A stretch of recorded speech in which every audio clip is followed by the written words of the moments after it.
when I was that young, I thought I only had one song because that's what I was told. I'm going to be Allison Felix. I'm going to be this. And people would ask me, what do you want to do when you grow up? And I'd say, oh, I want to run track. And they'd be like, anything else? I'm like, no, that's the only option. And I'm conditioned to respond in that way because that's what I'm told. So I think a small part of me wishes that that was a 10 to a 6, maybe. I do. But also, on the other hand, like it has instilled resilience and, you know, dedication and persistence. And it's all of these things that have made me who I am today. And we're live. What's up, everybody? Welcome back to ALLSMITH, where we explore stories of resilience, innovation, and true impact. Today, I'm thrilled to introduce Deena Pierce. She's a powerhouse in fitness and public health who has seamlessly blended her academic expertise with her passion for empowering others. From her journey as an NCAA athlete to her work in London as a trainer, advocate, and visionary, her story is one of grit, purpose, and a commitment to making wellness accessible for all. Deena, welcome to the show. Thank you for having me.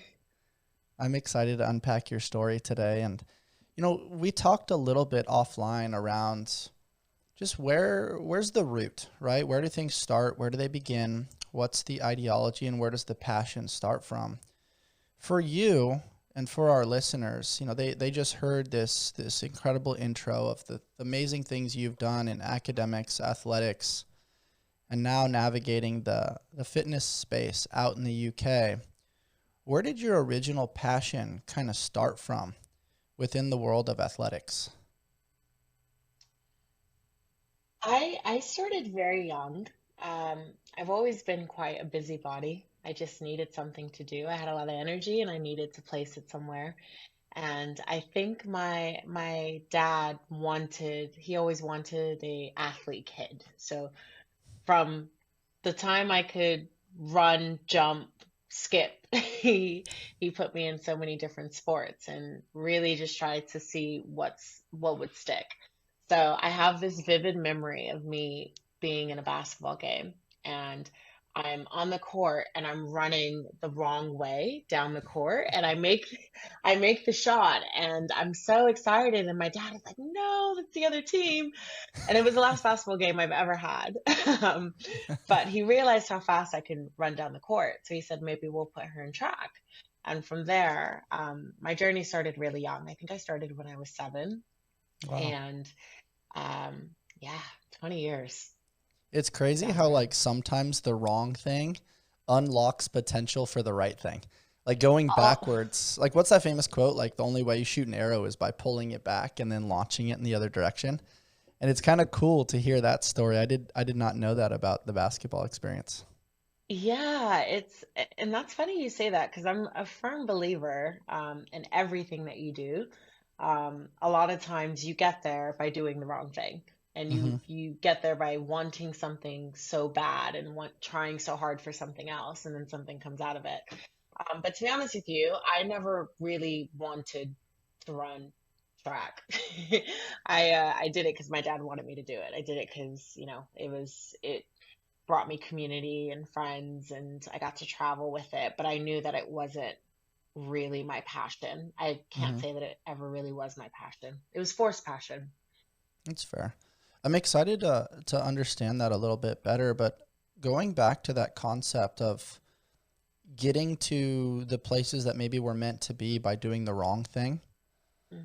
It's a paradox. It's a cliche. It's so backwards to what we think, right? Like if we just follow the periodization, like we're going to get to the destination, right? Like if you just travel in the right direction, put one foot in front of the other, we should get the thing.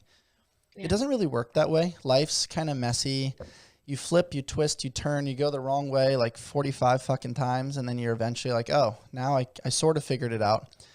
But I think the secret sauce there is just being enrolled in the human experience and wanting to be a participant that's active and learning and playful and present. And then as a byproduct, you kind of find your way. What do you think about when I kind of mentioned some of these attributes as to finding the right path? It needs to be explorative because there's no actual roadmap, especially in high level athletics. Yeah, I think that there is no right path, you know. Like you mentioned, life is it's not linear, you know. We have roadblocks, and I can take my sport for example. I've gone through every event. I started long, 1600 meters, 800 meters, 400 meters, and then I went down to hurdles, and it was just really about trying to figure out what would stick. But if I had this mindset that I would be an 800-meter runner for the rest of my life, and then if I never got good at it, do I just quit because because I'm not good at the 800, or do I keep going and going and trying to figure out what sticks? So I think you're right. There is no linear path to get to where we're supposed to be, and I also don't think that we ever truly know exactly where we're supposed to be, like where we are right now, even after all the life experience we have.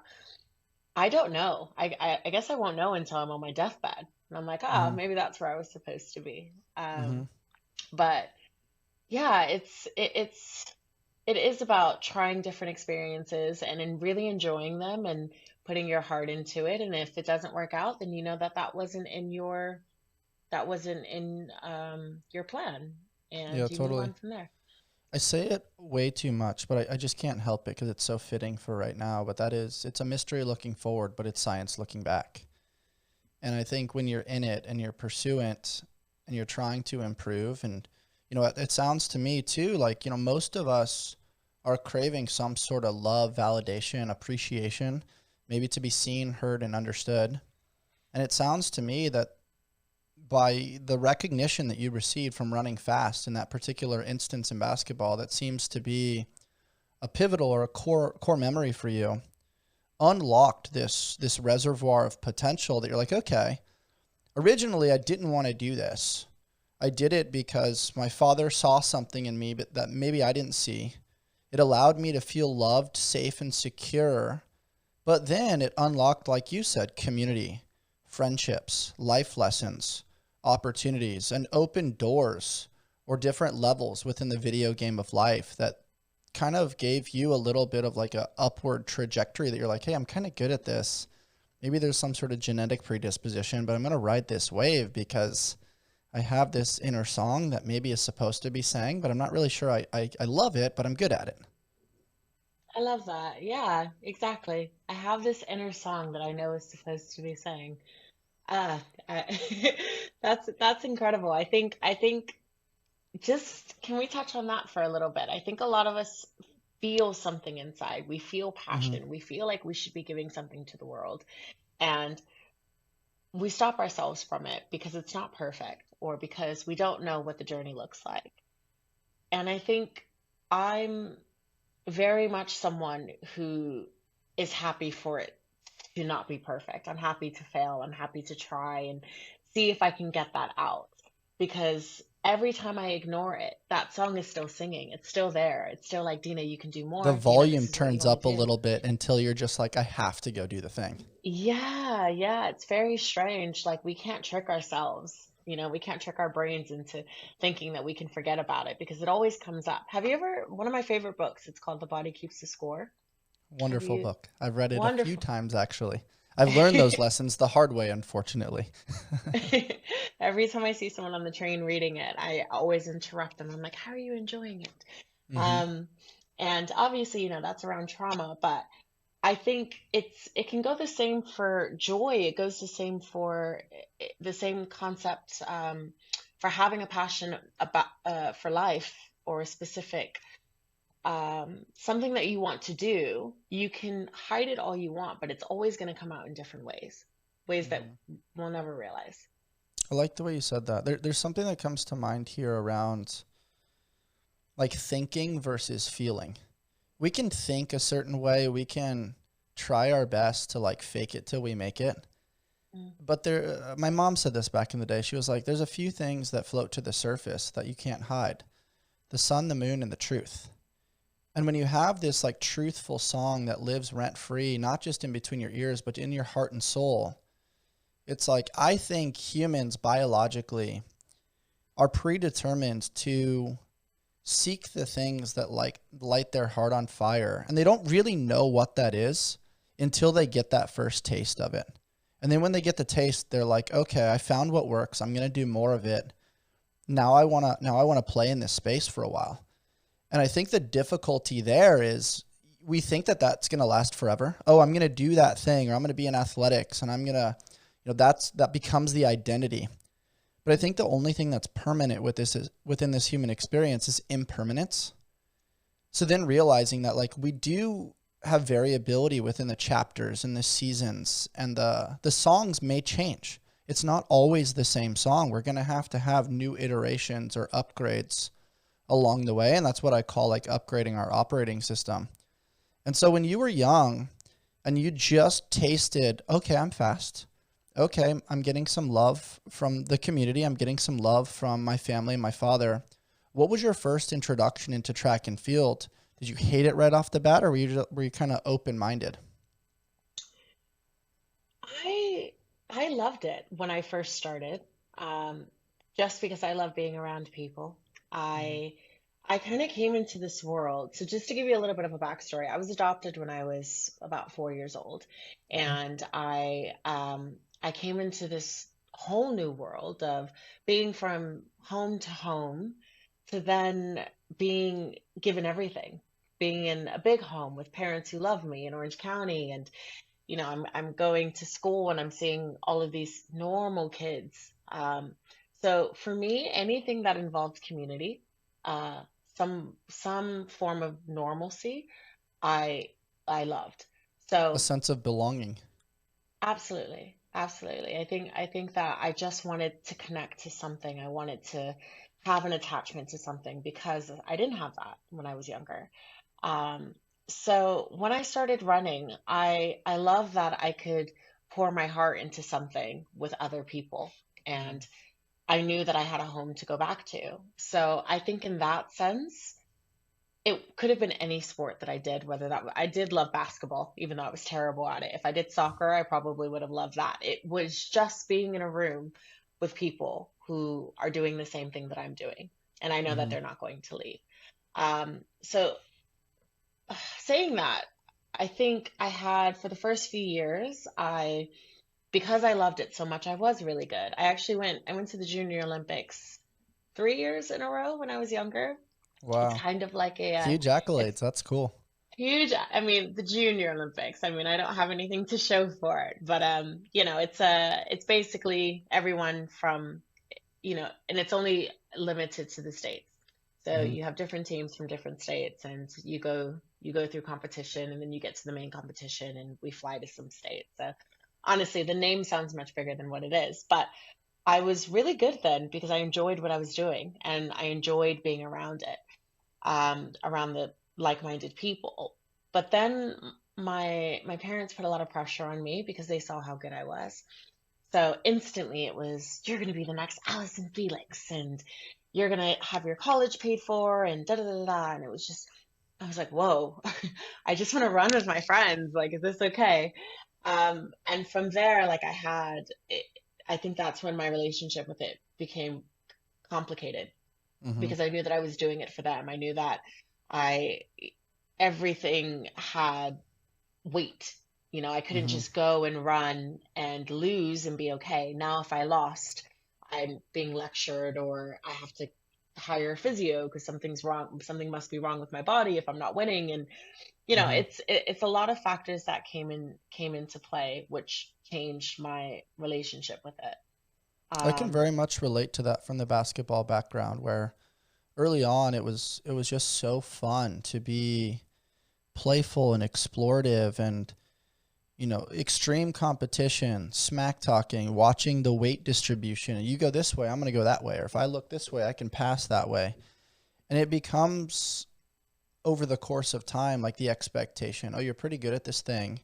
So rather than being married to the process, let's just over highlight and superficially like put all these bold and italics and exclamation points around the outcome. How many points, how many games, how fast are your times? Did you do the thing to check the box to then get to the next level? It's like, what if we just are in the level, right? Like, I know I love the quote, like, pressure can bust a pipe, but pressure can also make a diamond. But creating unnecessary pressure can also like mitigate the beautiful potential that exists, because now you're infiltrating the childlike play of the Mm. mindset of an extremely high performer. Yeah, I agree. And doing that to a child, doing that when you're only, I want to say it was 11, 12, 13. Mm-hmm. You know, we're young. We're supposed to be in that moment of, exploration and figuring out like what we really want to do. And I think that when we place that pressure on ourselves, you mentioned earlier that we have different songs. Well, when I was that young, I thought I only had one song because that's what I was told. I'm going to be Allison Felix. I'm going to be this. And people would ask me, what do you want to do when you grow up? And I'd say, oh, I want to run track. And they're like, anything else? I'm like, no, that's the only option. And I'm conditioned to respond in that way because that's what I'm told. Mm-hmm. So I think a small part of me wishes that that was a 10 to a 6, maybe. I Mm-hmm. do. But also, on the other hand, like it has instilled resilience and, you know, dedication and persistence. And it's all of these things that have made me who I am today. But Yeah. on the back end of it, I wish it was a little less pressure for sure, Yeah, and I totally. can enjoy it more. I very much relate to that, and that's why I think this concept of like diversification is so important. Like, I think at a young age, oftentimes like coaches and parents want people to specialize, right? Like, if you just do more of that sport, you're going to get better at that sport. You're going to develop mastery. You're going to do the 10,000 hours and become the expert. But it's like, I actually think that maybe if you turn the volume down a little bit on some of those hours and you think, hey, like, go hang out with your friends a little bit. Let's actually go get some time at the beach. Let's go get some time in a different environment. And I mean, you look at, I often talk about like the Dennis Rodman approach, or some of these athletes that like needed that change of scenery. For some people in the professional sense, they need to go party. For some of the younger people, maybe it's like, hey, I got to go surf. I got to go get in nature for a little bit. Everybody's got their version of a vice, but I think diversifying that energy makes the specific psychology, the focus point on that one thing that becomes so obsessive, a little bit less. And you realize like, hey, I'm going to really be present on this thing because I know on this side, like, I'm going to get an outlet or a reward or a break or some sort of incentive that gives you peace that's not associated with the outcome. What do you think about that? Free is the way to be. Life beats us up a bit and causes some bumps and bruises, but that doesn't mean we have to stay on the sidelines. This is why we've partnered with Kinyon Labs. Get back to doing what you love with this incredible portable device designed to get you back in the game. Kinyon is on a mission to move people from pain to possible with their top-rated red light therapy and laser solution, which tackles inflammation along with muscle and joint pain quickly and effectively. What I love is that it's portable and rechargeable, making it easy to actually incorporate into my everyday life consistently. It's small and lightweight, so you can throw it in your gym bag or work bag, or even an overnighter. Kinyon's lasers and LED combo make this cutting-edge device extremely versatile for use with general aches and pains, as well as chronic back pain, arthritis, post-surgery recovery, endometriosis, and more. This has been an amazing tool keeping my elbows and knees pain-free for pressing, pulling, and squatting in the gym. Great tools like the Move Plus give me the freedom and flexibility to continue living life on my terms without limitations. There are a lot of reasons why over 15,000 people are using this device and rating it 4.7 stars and above. Head on over to kinyon.io and use code ALLSMITH at checkout to begin your pain-free journey. I now fully believe in that. Mm-hmm. I think that it's really easy to convince yourself that you don't have the space for that. That if you Mm-hmm. want to achieve something, you have to be 100% in. Yeah, very And well said. it goes it goes back to what was instilled in me from a very young age is you put all your effort into this and your dreams will come true. And recovery, rest, playfulness, socializing, that really wasn't a part of my life. I didn't Mhm. have it was maybe 95% of sport and training, and then the other 5% was me just kind of floating, Mhm. waiting for that 5% to be filled so that I can be what my parents wanted me to be. Mhm. Um, it is extremely important. And I wish that I took the time, or I wish my parents allowed me the time to have that playful side, have something where, I train hard, but I get rewarded for it. Because after a while, especially when you're that young and you don't understand the full picture, like in my parents' mind, they just wanted to make sure my college was paid for. Um, and, everything that they wanted came true. But on the other side, I don't want to say issues, but I was definitely in a deficit when it came to learning how to communicate with people and learning how to be fun and just kind of let go when I'm not doing sport or doing something very specific, if that makes sense. No, it makes very, very good sense. And I think everything costs something. And there's the argument of like, if you're going to be great at something, you have to be so obsessive. You have to think about it every moment of every day. And maybe there is that argument and that works for some people.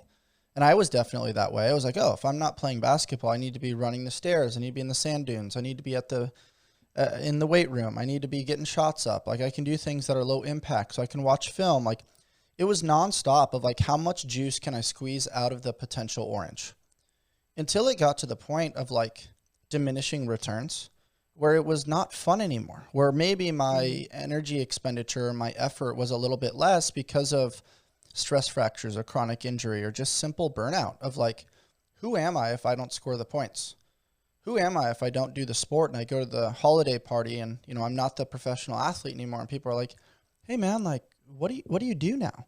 And just what does that do to the ego? What does that do to your internal dialogue?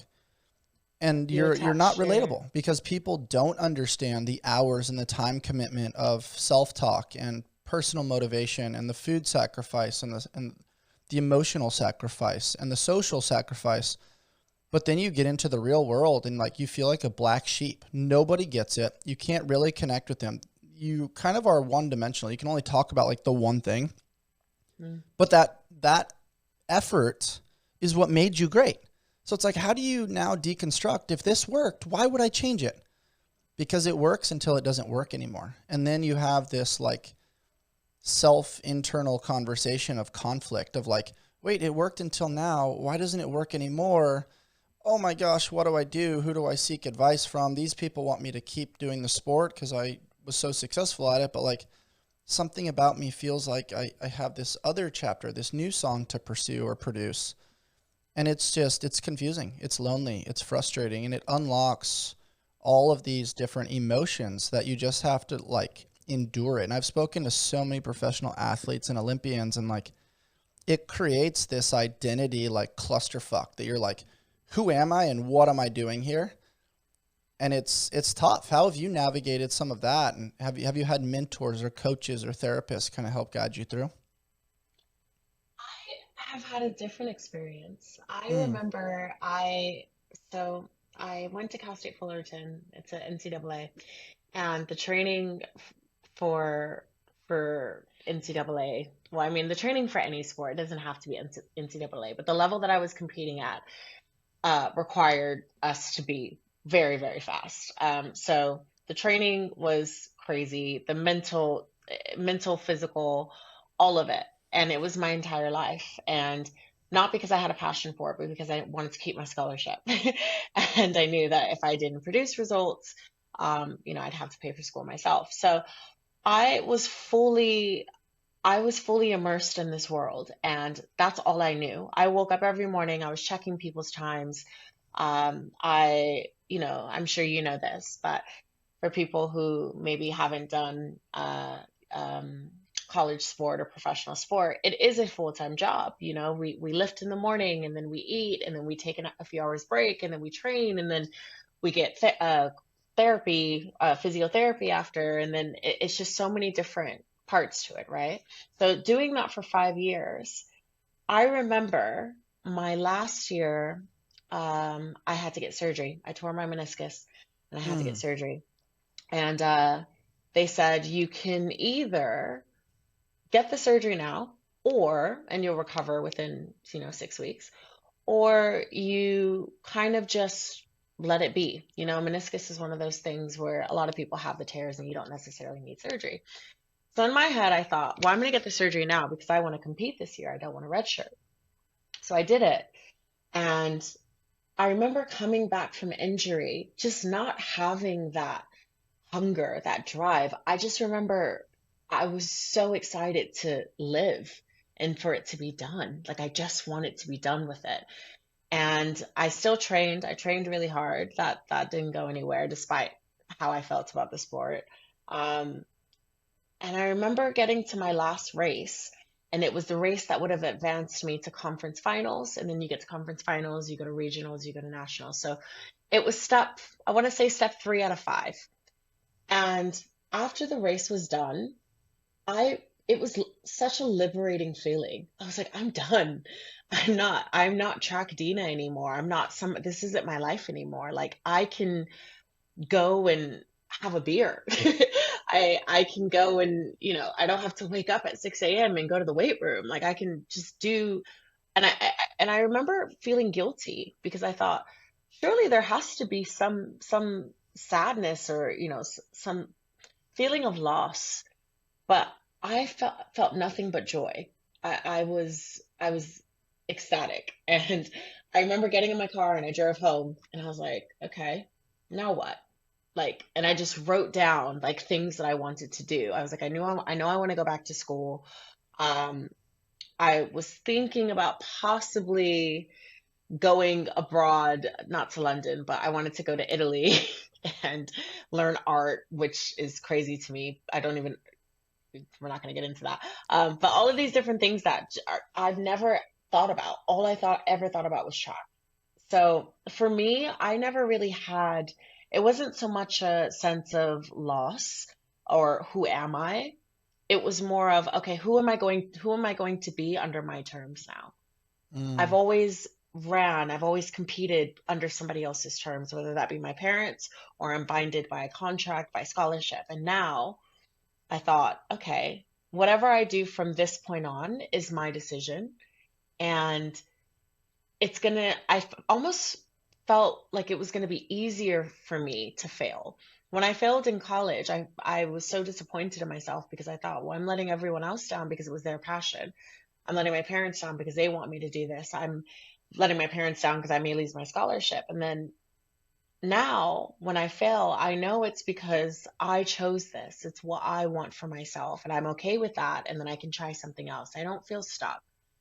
So I didn't really speak to anyone about that in terms of like my friends getting therapy. I never really did that. I kind of just put my head down and I thought, okay, Deena, move, go somewhere else, create a new identity for yourself. Because as much as I loved my life, I had a great life, I had great friends. I knew it wasn't who I was and who I Mhm. wanted to be. Even, and like you said, mentioned that one dimensional way of thinking. That's how I was. I wasn't interested in anything else. I didn't read books. I didn't um, learn about like different culture. I didn't want to learn about it. All I knew was track and all I knew was sport. Like we could sit and talk about lifting and times and watch. We could sit and really chop it up when it comes to sport. But that was it. And the people around me were the exact same way. And for me, it's a bit boring. It got to a point where I'm like, I don't really have much to myself. You matured a little bit, and your level of attention and the flavors of life expanded a little bit. And I really appreciate the way you described that because I can very much relate. When I came back from Sweden and I'd finished my professional basketball career, that's actually how I felt. I'd made my peace with the sport. And I was excited to just like let my shoulders drop and, do a Mm, spin class every now and then, or wake up late, or take my dog to the dog park. It wasn't like married to like this schedule of like you have to do this, you have to do this, and obviously that's necessary to perform at a high level. And everybody's got a different beat at which they operate within the rhythm of life, but it is cool to know that like it wasn't like a downward spiral, because you can spiral down or you can spiral up. It was kind of like this eye-opening experience for you where it opened your mind to the possibility of what's out there. And it sounds to absolutely. me that like you also developed a healthy relationship with failure, which I think is a really huge transferable skill and attribute that now you're using as a tool within the health and wellness and fitness space. Because before it was like all this internal pressure. Now you're like, it's just me. I trust me. I'm gonna go do the thing. Yeah, yeah. I trust me, and if it doesn't work out, cool. There's a million other things that I can do. And if those don't work out, then there's another million other things that I can do. And I think as much as I do have a little resentment around how much time I spent thinking that track was my entire world and that that was the only thing that mattered, because I did miss out on a lot of experiences. But, it's now, because I have such a thirst for life and I want to travel and I want to do all these things that I was never able to do. I think that resentment is getting smaller and smaller, because maybe I wouldn't have had it, had I not been so structured when I was younger. I mean, I'll also flip the script a little bit. When I found my way into CrossFit, CrossFit was like a secondary sport for me. It was the way I satisfied my crave for competition, but it wasn't my identity. Mm. Coaching and service to others and the different flavors of life were my identity. It decreased the dosage of pressure that I experienced in that sport, so it could be playful and innovative, and I could take the knowledge that I acquired from school and physiology and biomechanics and I could apply it to myself as a guinea pig, and then nurture those case studies and experiments with clients and the development of others. Because that box was checked of like peace with high level sport and taking it as far as what I thought I could, or maximizing my version of potential, I didn't have that level of resentment in sport moving forward. And I don't carry it now. Like I very much love and appreciate it, but I don't feel like I have to go be the guy at LA Fitness, dropping 40 and talking smack to everybody with every joint wrapped in a McDavid like brace. Right? Like you can see that imagery and that analogy in your head. Like some people never get that. So then the rest of their life, they're like thirsty. They got to be the weekend warrior. They have to run 17 marathons a year. They're not happy. And I don't know, I think there's different forms of success, but to me, success is peace of mind, knowing that you did your best to become the best that you're capable of becoming.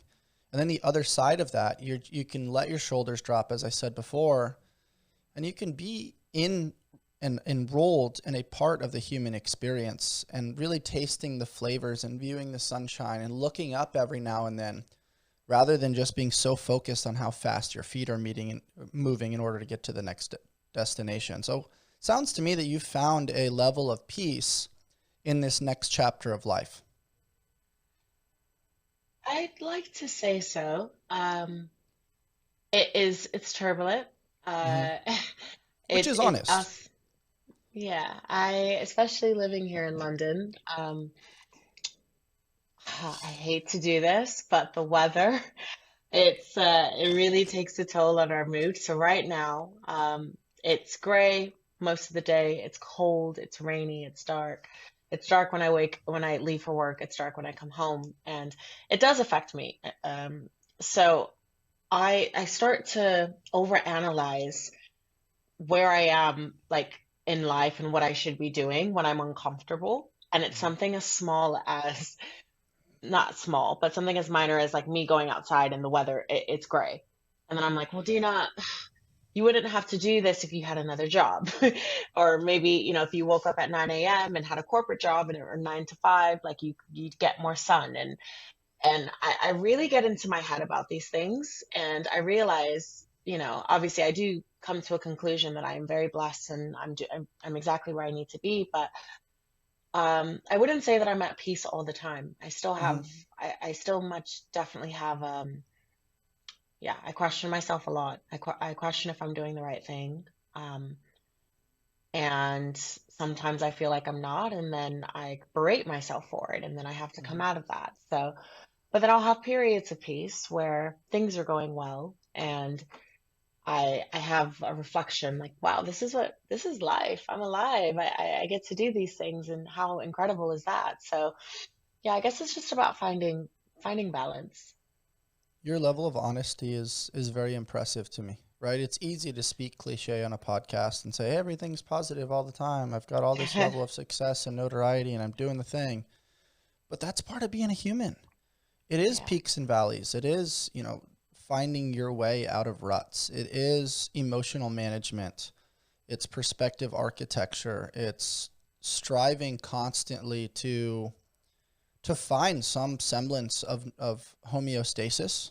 I don't know if Yes. normalcy is the right word, but we're trying to find, some people say balance. I like the term harmonization, where we're trying to find harmony in all things. Mm.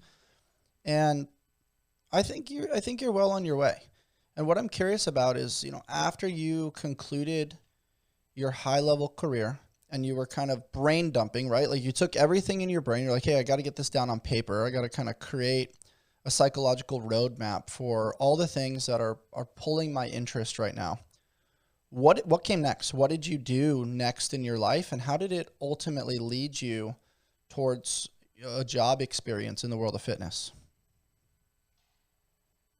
Um, I I remember thinking, I want to get out of here. If I want to create something more for myself, don't want to be in the same environment. Not saying that it's not possible, but for me, I thought it would be easier to create a new identity somewhere else where no one's ever met me. Um, I remember thinking of ways to do that, and the easiest way to do that was through school. I didn't have the best grades in college. They weren't bad, but I definitely I was emailing different advisors at colleges here like, hey, this is my GPA and it is not the minimum requirement, but if I have XYZ, will you let me in? Like that was the vibe. So I knew that it was a very slim chance that I would get here. Um, but once I had that idea in my head, there was no other option for me. Um, so got a few responses back, and when I got accepted, I remember thinking like, well, what am I gonna do once I get there? Like I go to school and then what? Like I took 5 years in uni. So at this point, I moved here when I was 24.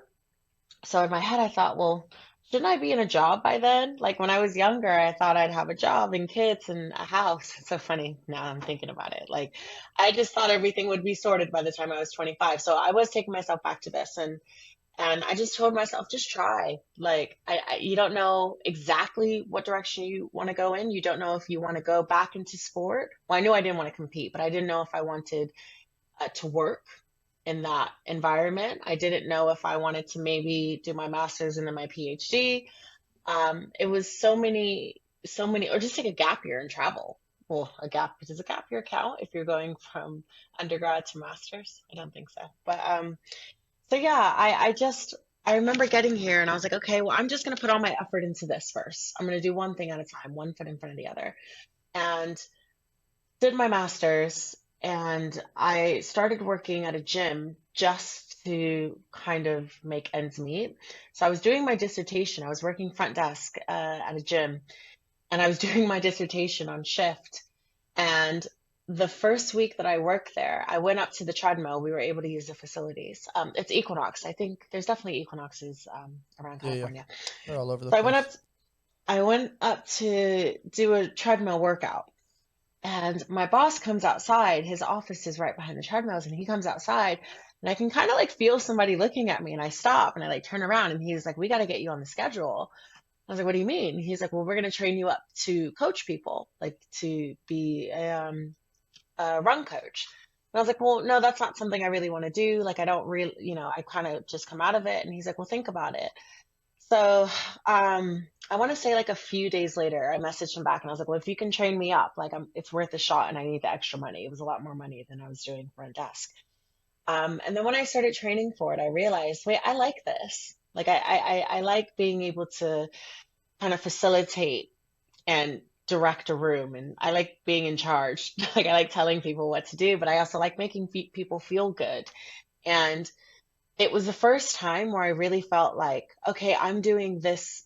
This is something I want to do. Because even going to get my master's here in London, I knew that my parents wanted me to go back to school. Like it was still, as much as I wanted to create my own identity, I'd be lying if I said I did it just because that's what I wanted to do. I knew it's what a big part of that was to make them proud and because they wanted me to do that. So it was the first time where I thought, oh, wow, you enjoy this. Like this is, and no one's telling you to do this. Like you're doing this for you. And I think from then on, I just told myself everything that you do, make sure you're doing it because you want to do it, not because somebody else is telling you to do it or because you feel obligated to do it. Like you now have this newfound life. Do what you want to do. So from there, I think I kind of went off track there, but I started coaching and I worked at pretty much every studio you can think of. I was emailing people, I was going in, and they're like, how much experience do you have? And I'm not going to lie to you. I was like, oh, well, I worked a year in California. I was like, I know that they're probably not going to call, and kind of fibbed a little bit. But in my head, I'm like, well, it is work experience if I'm like in it, right? If I'm being coached. But yeah, I just kind of put myself in rooms that I knew I wasn't ready to be in. And I surrounded myself around people who were where I wanted to be, and Mm-hmm. just started reaching out to people and getting as much experience as I can, even if I knew I had no experience in it. Yeah. And it kind of went It's from so there. cool to hear all this. And it just goes to show like we're never really ready. We talk about this often. It's like we think we're ready, but every race that you ran in, you would get up there like, am I trusting my training? Am I really ready? And sometimes you're like on the other side of that spectrum, like, oh, I'm totally ready. And then you run the race, you're like, dang, really wasn't ready. It's like, who knows if we're ready, if we're not ready? It's like, go in, have the experience. And like, you Yeah. might fail, you might get hurt, you might, have the most incredible experience of your life. You might be incredibly successful. But at the very Yeah. least, you're getting the experience. And I think, and I don't even think it's a matter of might. You will fail and you'll get hurt. And, that's the whole point. And that's the beauty of it. I like it. I like kind of going in and not, not succeeding. And then I can look at it and be like, okay, cool. What can I do to succeed? And Mm-hmm. I know that sounds very cliche. And I know that's like, it's like, okay, there are times where like you really, really want something and you fail and it is disappointing. But in terms of building a brand for yourself, and especially if you are self-employed, I knew that the only way that I could kind of create these opportunities for myself was to fail and to put Mm-hmm. myself out there and be prepared for that rejection. I think I've gotten really good at people telling me no. Probably too good because now I'm I right there almost with you. expect it. I think that's part of the role of an entrepreneur is not taking things too personal, Yeah. continually putting yourself out there, knowing that like you're going to rise to the occasion. Say yes and figure it out later. I'm sure there was Yeah. plenty of opportunities that like you arrived in a room, you're like, oh my gosh, this environment's different than what I imagined in my head. I'm not sure what to say, what to do, but there's going to be a start button at some point, and I'm here and I'm going to give my absolute best effort. And I think when you really allow yourself to view perceived failure as a data point and a knowledge and an experiential just like piece of information that arises to the occasion and like allows you to have formulation in the future. It's like failure now is like you should almost pursue it because it's Mm. teaching you so much more than success ever will, but it doesn't feel good. And I think we're conditioned as humans to seek comfort, avoid failure, and try to do things that feel good. But the feeling good doesn't sharpen the sword of the architecture of who we are as humans. But it's such a weird biological paradox because we as humans are like, no, that doesn't feel good. I don't want to like go down and spiral into negative emotion and just like have like a, ugh. But it's Yeah, so important to the human experience to have those moments. 100%. And I think it's important to acknowledge when you're in that moment. I say it out loud now. If something is uncomfortable, I'm like, all right, this is shit. I don't like this. This sucks. But it's necessary. All of the every emotion we feel is necessary. And I also tell people this because I think I skipped over. I worked as a coach, but lockdown happened, and right before lockdown, I was working as a barista as well. And people would come in and they would tell me, you're literally, no word of a lie, why are you behind a counter? Like, I feel like you could be doing so much more because I like talking to people. So I'd be like, how's your day? Tell me about, they'd sit at the counter and I would just, I just go on and on and on. So please stop Yep, me because yep, yep, I yep. do this. I am a yapper for sure. And I met some incredible people and I exchanged contacts with them. And 5 years down the line, some of these people who have come into the coffee shop are now my clients. A lot of the opportunities that I get are through word of mouth. So they refer me just by a conversation that I've had with them as a barista. So I always tell people that there is no wasted work experience. There's no wasted experience at all because the job that you have as a barista, the job that you have as a waitress is going to give you the skills that you need to be that CEO of that big company or, to run your own business. So, I like the way you said that a lot. I think that really resonates with me for sure. And there's a famous quote. Orlando Bloom, the famous actor, was talking to Jay Shetty, and he peacefully kind of sits back in his chair and he goes, you know, allow every interaction to be what it is, because before you know it, it's going to be over. So why not just make every moment and every interaction awesome, or as awesome as you possibly can? Be interested, not just interesting. Yap back and forth. Be connective. Like, we are connective creatures. And by doing that, you have no idea what opportunities it's going to unlock. If you're doing it just to unlock the opportunities, you're trying to be all transactional and use people. Okay, that's going to be felt within the diffusion of energy that you're putting out into the world. But if you're just being a very interested human being that's curious, that wants to connect, that wants to love and support and make somebody else's day better and just be there with them in an interaction, that's beautiful to me. And when you do that consistently, you have no idea what's going to come next. And I think we get obsessed with titles, barista, janitor, whatever the thing is that maybe doesn't come with fireworks and the beautiful, respectful accolades. It's like, who cares? Whatever you are, just be a freaking good one. yeah, be a good human.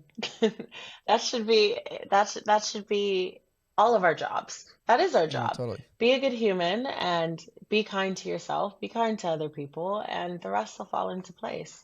And enjoy For it. sure. And I think I'm very guilty of wanting to see results right away, wanting to you talk about like living in the moment and being exactly where you are. There are times where I'm in a situation where, this big opportunity has presented itself to me, and one, I don't believe that I deserve it. So I'm there and I'm already doubting myself and I'm not being my true authentic self, which in turn isn't giving the best version of myself. And I'm thinking about, okay, well, what's going to happen after this? Like I can't even enjoy the opportunity that I have because I'm thinking, well, if I have this, then that must mean that something else is coming up. And I miss it, like I Hmm. miss the experience. And there are a lot of times where people come and they're like, you've done this, you've done that. And I don't even remember it. I'm like, oh yeah, I did do that. Like that's cool.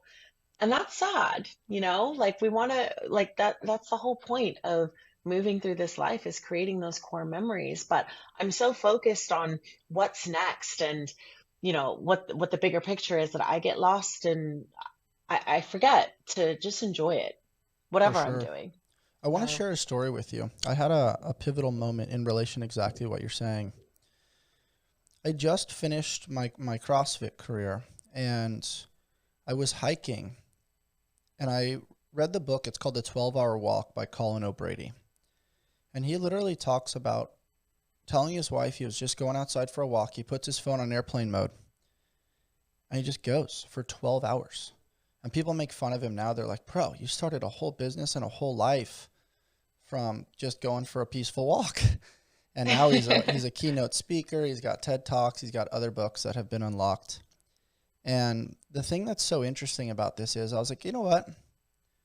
I want to feel that experience. And so I was up in Northern California in the Mammoth area. And I decided, you know what? I'm going to hike to Lake Ediza. This is John Muir's favorite lake. I'm just going to go by myself. And rather than being in a rush to get there, I'm going to bring my headlamp. I'm going to bring some flashlights. So if I need to come back in the dark, I'll be okay. It's not the safest thing in the world, but like if I stay ready, I don't need to get ready. I'm going to be prepared. So I'm going on this walk and I'm finding myself inching back towards competitive me of like, how fast can I get there? Like this is supposed to be like an 18-mile hike. Like what if I can do this many miles per hour? Like I'm doing this, I'm doing that. Let me take these steps. Okay, this is where I'm going to take a break. I can eat while I'm walking, so I don't need to stop. I created this internal competitiveness and you can hear it in the voice. It turned into anxiety. It wasn't, I'm here now. I'm enjoying the moment. I'm actually feeling the dirt and the rocks under my feet. I'm looking up and observing the birds and seeing the deer and the different landscape and the pastures and feeling and hearing the wind travel through the trees and the mountains. We fucking miss all of that in the human experience sometimes when we're so focused on the outcome and competition. And I'm a huge believer in competition. I'm a huge believer in optimizing that dosage, but not at the expense of doing it all the time where you miss out on everything else. And it was through this experience that like, it was just by myself. Phone was in airplane mode. I had no service. I took a couple pictures with my phone, but the core memory is right here. I got up to this lake. I don't even know how long it took me to get there. All I know is I got there and I was the only person there. It was this euphoric, unbelievable connection. I was like, you know what? I'm going to jump into this lake. I want to feel this experience. And it was almost scary because I was like, whoa, there's nobody here. Like, what if the Loch Ness Monster actually exists? What if there's something in this lake that's going to get me? Like, but it's fun because it takes you back to that like curious child that's like, what is the unknown? Not like I'm this masculine male that has all of this figured out. It's like none of us have this figured out. And when you allow yourself to explore, dream, and discover without being so married to the score, it's like, whoa, life is freaking beautiful, but we have to allow ourselves to like be, as opposed to just like, how fast can I get there? What time is this? What time is that? If I don't get back, the sun's going to set and I'm going to be in trouble. Like there's all this fear-based motivation that happens within our lives. And rather than just like living, we're constantly worried about the next thing or frustrated about the past. The Trident family taught me something really important this last year, that we are all a bundle of stories, both good, bad, and everything in between. All of their cold brews remind their customers that they are part of something bigger than themselves. I start my day with the Sweet Cream Cold Brew as I am prepping my mind and body for fitness, service, coaching, and podcasting. With various locations in San Diego, they offer over 14 nitro cold brews and a variety of specialty drinks. You can find the perfect brew and pair it with one of their treats from the Keto Bakery. You can check them out over at tridentcoffee.com and use code ALLSMITH to take your coffee experience to the next level. And don't you think, thank you for sharing that, because I think that I'm going to highlight anxiety just for a second. A lot of what you just explained, all of it is self-inflicted, right? So you're creating this dialogue in your head because that's what you're used to. We always have to win, even with ourselves, you know, like we have to be number one, and we don't switch it off. We don't realize that all this chatter is going on in our head. And I think it's important to realize that like when we do feel, I do suffer from high performing anxiety, and I know that a lot of it comes from me, and a lot of it is avoidable. And being able to slow down and tell yourself, okay, you're good.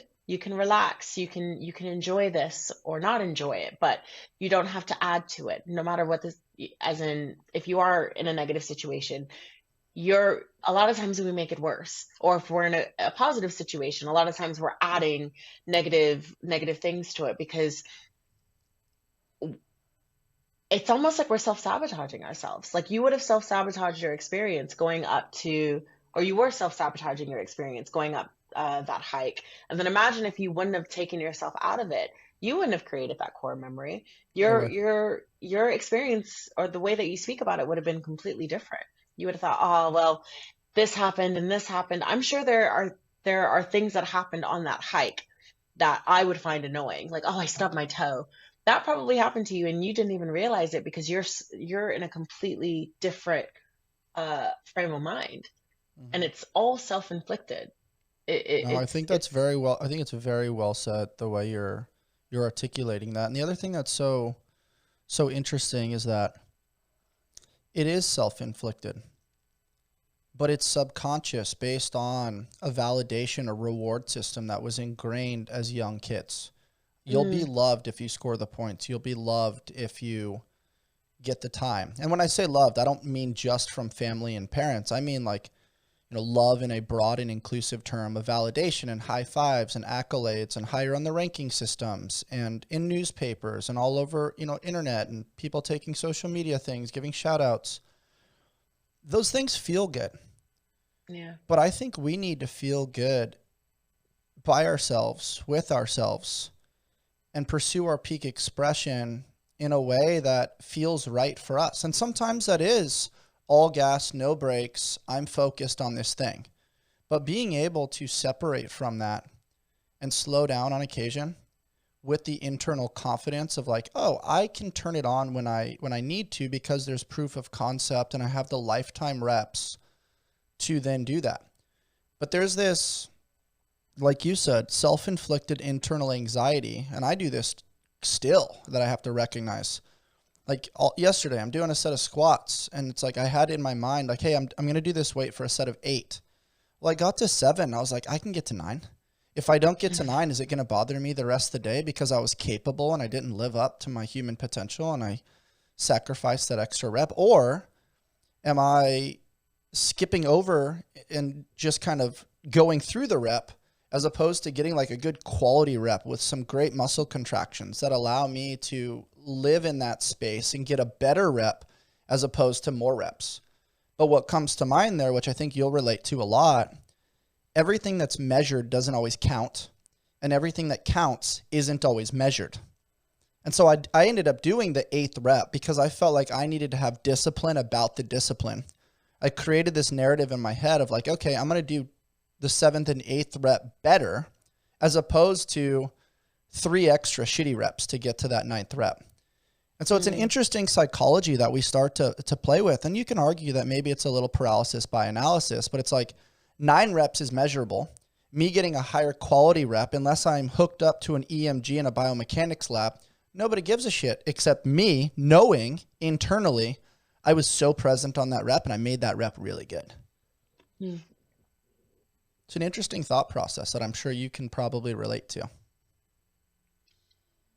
Yeah. Um, I, I don't even think we realize. I think that there's a lot of we tell ourselves it's healthy to be competitive. We should be competitive. It's the only way that we kind of get forward in life. And but I do think that there's a line, and it's very easy to step over that, especially when you're competing with yourself. I do think when you're an athlete, you're competing against other people, whether that be a team effort or by yourself. And then you get into the real world and you're competing against other people for jobs and so many different things. But the competition that we have with ourselves, I don't think it's being talked about. Um, and I think that if you master that, that can spill over into every other part of your life. I don't realize how hard I'm being on myself until someone else tells me. Mm-hmm. I'll be, talking about something I've done, and I'll be criticizing myself, and they're like, "No, Dina, that's amazing." You should be proud of yourself. And I'm like, yeah, but I could have done more. I could have done this. I could have done this.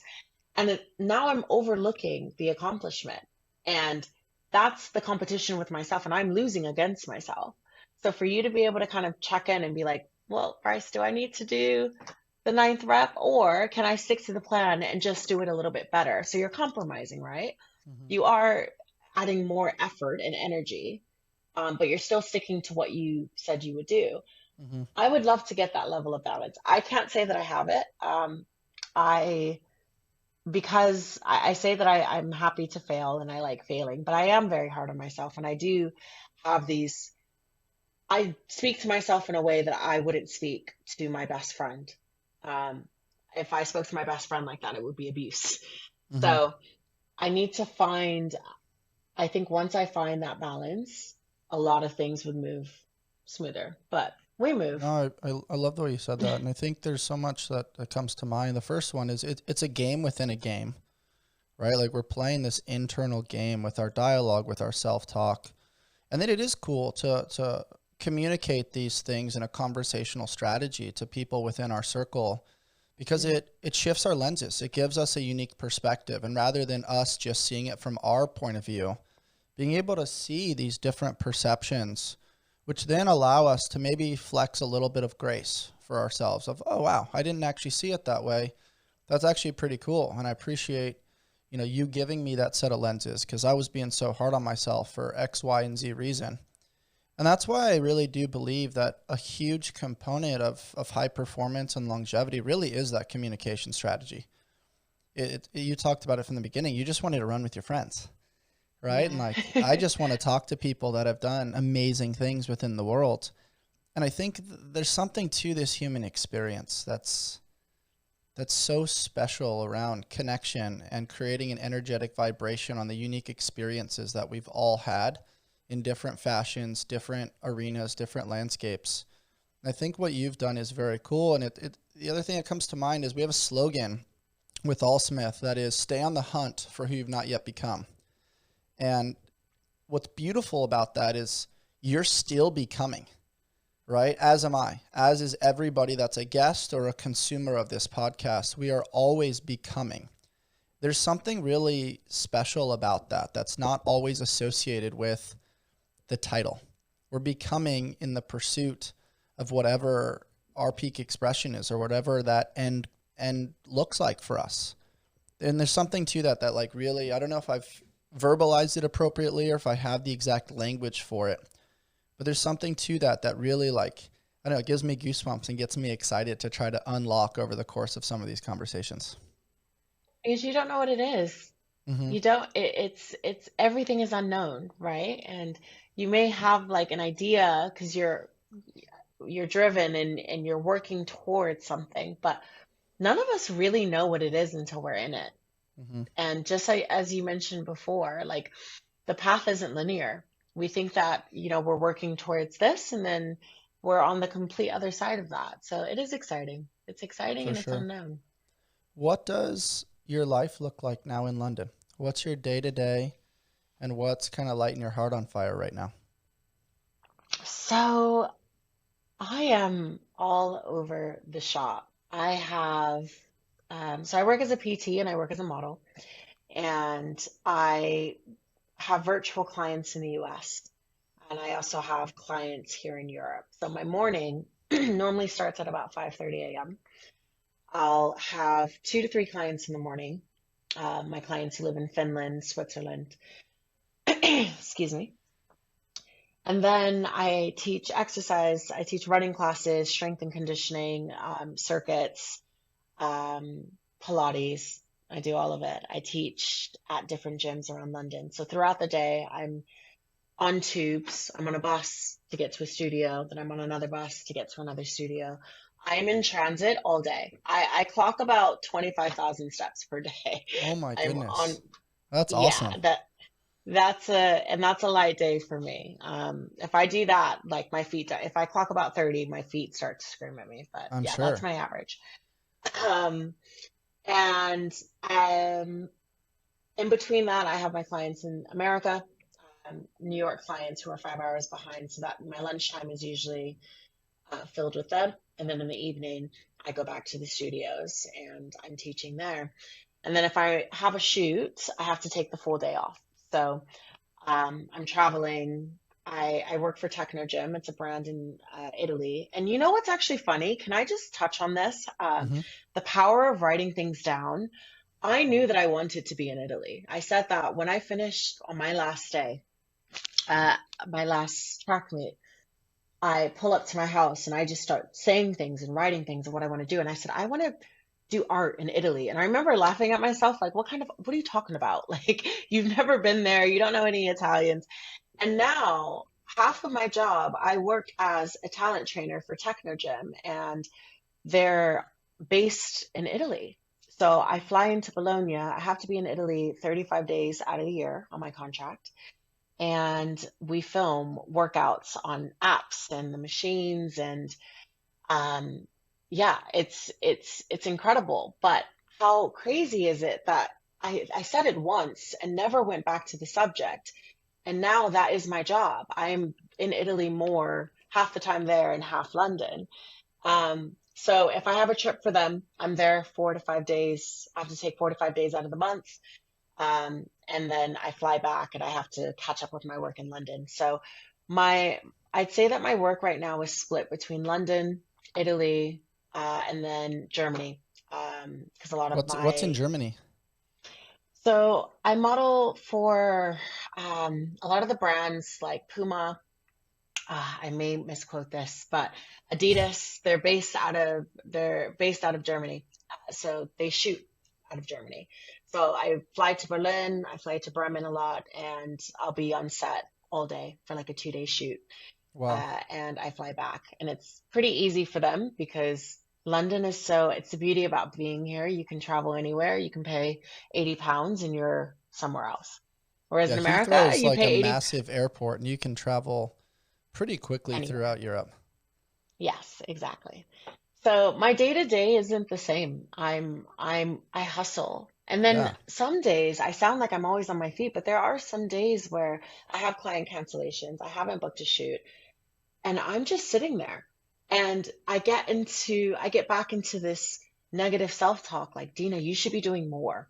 Yeah. What do you mean you have a day off? Like, you should be doing more. And I have to remind myself, well, you've just been working 11 days in a row nonstop. You're allowed to relax Yeah. and watch Friends and recover. Friends is So, great, number one. Number two, there needs to be ebb and flow. It can't be like every day in the gym can't be all heavy, it can't be all fast, can't be all hard. Like it is very important to have those days that are recovery days, that are back off days. It's just you don't want to have too many of those days in a row. But it's yeah, difficult when you're used to the pace and you're used to the speed of like go, go, go. When you're not doing that, it's almost self-sabotage of like, am I doing enough? How much is yes. enough? And then when you do it all, you're like, I'm doing too much. I'm not taking enough time for me. I'm not getting my social life. I'm not getting whatever. It's It's a this constant constant battle. fluctuation of like yin to yang, yin to yang. Yeah. Yeah. I'd like to get to a point where I have a set schedule, and I don't think my days are ever going to look the same, but I want to get to a point where I have at least 2 days out of the week to sit down for a few hours and do something that makes me happy. Read a book and dedicate that time. Like, block it out as work. Like, no, Dina, you're gonna get your nails done or you're gonna go for a walk and turn your phone off, and that is part of your job. Hmm. So I think if I can get there, I think it's going to alleviate a lot of the anxiety that I experience, and in turn will make me better at what I do, will make me better at my job because I'm more leveled out. Hmm. I'll say this just to call you out a little bit for fun. You said at the end of your track career that now you have the freedom to create. You have the freedom to build your life the way you want it.